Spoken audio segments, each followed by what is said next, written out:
एक मिनट जज साहब, ये बात मैं खुद अपने बेटे से पूछना चाहूंगी। राकेश, क्या ये बात सच है? तुमने इतनी घिनौनी हरकत की है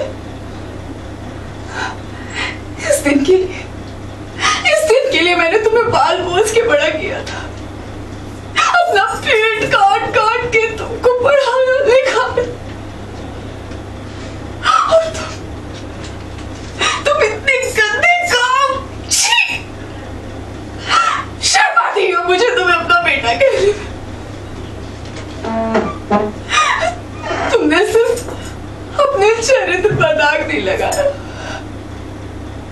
तुमने मेरी पूरी परवरिश पे एक प्रश्न चिन्ह खड़ा कर दिया।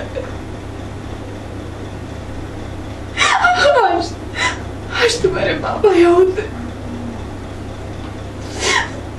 तो ये देख के उनके दिल में क्या गुजरती।